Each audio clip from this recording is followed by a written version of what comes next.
Bain de soleil, les pieds dans la piscine pour ces lotus en perles d'or. Des sculptures signées Jean-Michel Othoniel. Après des expositions à Paris, Séoul ou encore New York, l'artiste contemporain occupe la Villa en Pin.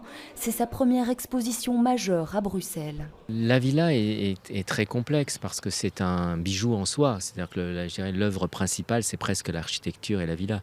Donc intervenir dans cet espace, c'était pas évident. Donc je suis revenu à l'idée de la maison.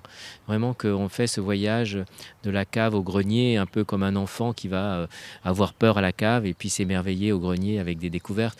Donc il y a vraiment ce rapport à la maison comme un voyage. Dans les pièces de la maison, 170 œuvres, des aquarelles inédites aux œuvres de verre monumentales signatures, comme ces sculptures réalisées à Murano. Chacune de ces perles prend 4 jours à être confectionnées.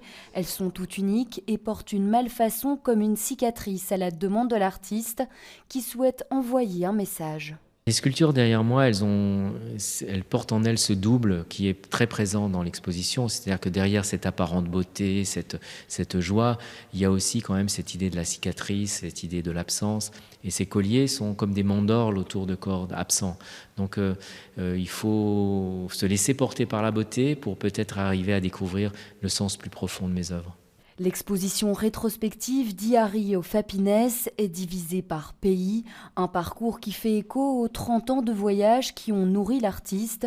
Par exemple, la technique pour créer ces briques de verre colorées lui vient d'Inde. La Fondation Bogossian invite ainsi avec cette carte blanche à un poétique tour du monde. Les temps sont très durs aujourd'hui, avec une actualité qui est sombre. Et c'est vrai que c'est aussi notre mission, à la Fondation Bogossian, de mettre en valeur le dialogue entre les cultures et les civilisations. L'exposition est aussi une invitation au voyage, une véritable odyssée. On va parcourir l'exposition comme on voyagerait dans le monde, avec une multitude d'étapes, de Miami à l'Inde, en passant par l'Italie ou l'Espagne, et évidemment la Belgique. La Belgique qui a inspiré Jean-Michel Othoniel par sa poésie, dit-il. Les différentes œuvres et sculptures de l'artiste français vont faire battre le cœur de la Villa en Pin jusqu'au 4 octobre prochain.